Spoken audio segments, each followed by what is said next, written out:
తాకట్లో ఉన్న మీ బంగారాన్ని విడిపించి ఆ రోజు ఆన్లైన్ రేటుకి కొంటాం. Sharma gold company. అహ్మదాబాద్ విమాన ప్రమాదం ఒక ఘోరమైనటువంటి దుర్ఘటన దేశ చరిత్రలో పెను విషాదాన్ని మిగిల్చింది. ఇందులో ప్రయాణిస్తున్నటువంటి 241 మంది చనిపోయారు. అలాగే ఆ హాస్టల్ భవనంలో ఉన్నటువంటి యువ డాక్టర్లు కూడా ప్రాణాలు కోల్పోయినటువంటి పరిస్థితి ఉంది. ఎప్పుడైతే ఈ ఘటన జరిగిందో నిపుణులు ఒక్కొక్క కారణాన్ని తీసుకొస్తా ఉన్నారు బయటికి.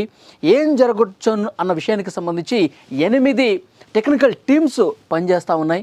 అందరూ కూడా కారణాన్ని వెలికి తీసే పనిలో బిజీగా ఉన్నారు ప్రస్తుతం. నిజంగానే ఈ ప్రమాదం జరిగే సమయంలో ఎప్పుడైతే ఆ విమానం అనేది హాస్టల్ భవనం మీద కూలిపోతూ జారిపోతున్నటువంటి సమయంలో చీఫ్ పైలట్గా ఉన్నటువంటి సుమిత్ సబర్వాల్ అతను వాయిస్ కూడా బయటకు వచ్చినట్టుగా చర్చ జరుగుతోంది. మేడే మేడే మేడే అని చెప్పి 3 సార్లు ఆ వాయిస్ బయటకు రావటం, ఆ తర్వాత ఇంజన్ థ్రస్ట్ అనేది పవర్ కోల్పోయింది, పైకి వెళ్ళట్లేదు, కిందకి జారిపోతున్నాం, ఈ మాటలు కేవలం 5 నుంచి 6 సెకండ్లటువంటి వాయిస్ బయటకు వచ్చిందని చెప్పి పెద్ద ఎత్తున చర్చ కూడా కనిపిస్తుంది. ప్రస్తుతం 2 రకాల రీజన్స్ మీద, 2 అనుమానాల మీద పెద్ద ఎత్తున చర్చ జరుగుతుంది. ఒకటి, పక్షులు ఢీ కొట్టడం వల్ల ఇంజన్ అనేది పైకి ఎగిరేటువంటి శక్తిని కోల్పోయి ఒక టెక్నికల్ సమస్య ఏర్పడి పక్షులు ఢీ కొట్టడం వల్ల ఈ ప్రమాదం జరిగింది అనేది ఒకటి.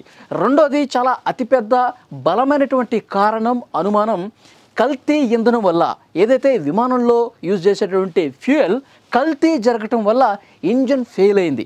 ఈ 2 విషయాల మీద ప్రధానంగా ప్రస్తుతం అనేక రకాల చర్చలు జరుగుతున్నాయి, విశ్లేషణలు జరుగుతున్నాయి. ముఖ్యంగా నేషనల్ ఏరోస్పేస్ ల్యాబొరేటరీకి సంబంధించి ఒక సీనియర్ ఆఫీసర్ ఈ 2 కారణాల మీద కొంత విశ్లేషించి సమాచారం ఇచ్చినటువంటి పరిస్థితి ఉంది. ముందుగా కల్తీ ఫ్యూయల్ గురించి మనం మాట్లాడుకుంటే కనుక, కల్తీ ఫ్యూయల్ ఎందుకంటే విమానంలో వాడేటువంటి ఇంధనం చాలా పవర్ఫుల్ ఇంధనం. దాంట్లో చిన్నపాటి కల్తీ జరిగినా సరే ఇంజన్ల మీద ఎఫెక్ట్ పడే అవకాశం ఉంటుంది. డెఫినెట్గా దీన్ని పరిశీలించాల్సినటువంటి విషయం. ఎందుకంటే 1,25,000 లీటర్లు 35 టన్నుల బరువు ఉన్నటువంటి ఫ్యూయల్ అది ఒక్కసారి కల్తీ జరిగితే కనుక ఇంజన్ సమస్య ఏర్పడుతుంది. కల్తీ జరిగినప్పుడు ఎప్పుడైతే టేక్ ఆఫ్ అయిందో అది కల్తీ అయి ఇంజన్ల మీద ఒకవేళ ప్రభావం చూపిస్తే వెంటనే అది కిందకి జారిపోతుంది, దానికి పవర్ అందుకోదు. కల్తీ జరగటం వల్ల ఆ థ్రస్ట్ అనేది పవర్ను కోల్పోతుంది, విమానం పైకి ఎగిరే శక్తిని కోల్పోతుంది. ఎందుకంటే ఇప్పుడు ఈ ఇంధనం అనేది 2 ఇంజన్లలో సేమ్ ఉంటుంది. కల్తీ జరిగినటువంటి ఇంధనమే 2 ఇంజన్లలో ఉంటుంది కాబట్టి ఒకటి ఫెయిల్ అయినా మరొక ఇంజన్ని యూజ్ చేస్తారు. మరొక ఇంజన్ కూడా అందుకోలేదంటే అది ఇంధనం ప్రాబ్లమే, ఫ్యూయల్ ప్రాబ్లమే. దానివల్లే 2 ఇంజన్స్ కూడా ఫెయిల్ అయిపోయినటువంటి పరిస్థితుంది. విమానం పైకి అందుకోలేదు, పైకి ఎగరలేకపోయింది, ఉన్న పళంగా కిందకి జారిపోయిన పరిస్థితుంది. సుమిత్ సబర్వాల్ కూడా పవర్ కోల్పోయాం, ఇంజన్ థ్రస్ట్ అనేది దాని పవర్ను కోల్పోయి పైకి ఎగరట్లేదు, మేము కిందకి జారిపోతున్నాం, పడిపోతున్నాం అని అన్నాడంటే కనుక ఇది చాలా సీరియస్గా ఆలోచించాల్సిన విషయం. ఇంధనం కల్తీ జరిగి ఉండొచ్చు.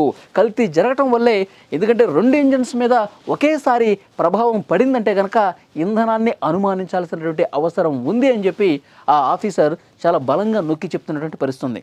ఇంకొకటి, పక్షుల గురించి చెప్తున్నారు. ఒకవేళ పక్షి ఢీకుంటే ఒక ఇంజన్కి సంబంధించి ప్రాబ్లం వస్తే కనుక ఆ ఇంజన్ మీద ప్రభావం పడి అదేమన్నా ఫెయిల్ అయ్యే పరిస్థితి ఉంటే నెక్స్ట్ ఇంకో ఇంజన్ అందుకుంటుంది. 2 ఇంజన్లు ఉన్నాయి. AI-171 ఈ విమానానికి 2 ఇంజన్లు ఉంటాయి.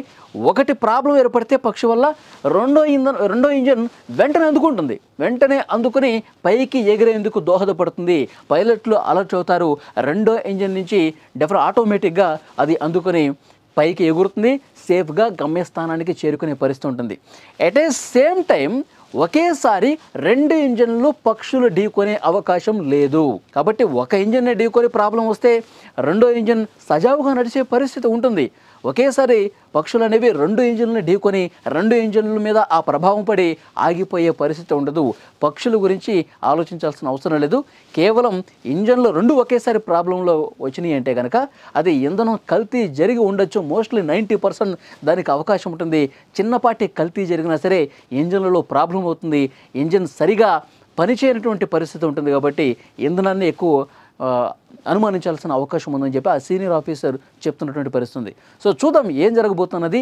8 బృందాలు చాలా సీరియస్గా వర్కౌట్ చేస్తున్నాయి. అమెరికాకు సంబంధించిన బృందం, బ్రిటన్కి సంబంధించిన బృందం, మన దేశంలో ఉన్నటువంటి ఏవియేషన్ సంబంధించినటువంటి బృందం, అలాగే బోయింగ్ విమానాల తయారీ కంపెనీ కావచ్చు, సో ఇట్లాగే NIA కావచ్చు, దర్యాప్తు ఏజెన్సీలన్నీ కూడా చాలా సీరియస్గా అసలు కారణాన్ని కనిపెట్టే పరిస్థితుంది.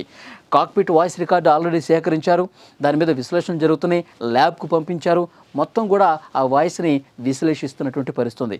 ఏం జరగచ్చు అన్న దానికి సంబంధించి అఫీషియల్ అనౌన్స్మెంటు రాలేదు, కానీ నిపుణులు చాలా స్పష్టంగా చెప్తా ఉన్నారు, పక్షులతో అయితే కాదు. ఒకటి ఇంజన్లు ఏదైతే సాంకేతిక సమస్య వచ్చిందో 2 ఇంజన్లు ఒకేసారి రాకపోవటానికి కారణం ఆ ఇంధనం ఏదైతే 1,25,000 లీటర్ల ఇంధనం 35 టన్నుల బరువు, అంత బరువు ఉంది కాబట్టి అది ఎప్పుడైతే ఫెయిల్ అయిందో పైకి ఎగరలేదు. ఎందుకంటే ప్యాసింజర్స్ ఉన్నారు, వాళ్ళ లగేజ్ ఉంది, పెద్ద మొత్తంలో అక్కడ ఫ్యూయల్ ఉంది.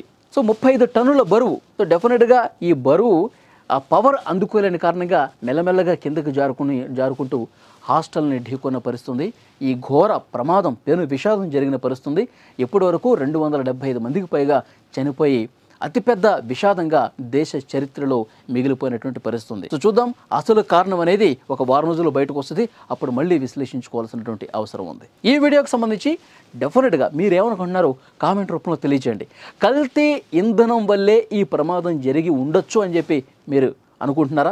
2 ఇంజన్లు ఒకేసారి ప్రాబ్లంలోకి రావడానికి ఇది నిజమైనటువంటి కారణంగానే మీరు భావిస్తున్నారా? కామెంట్ రూపంలో తెలియజేయండి.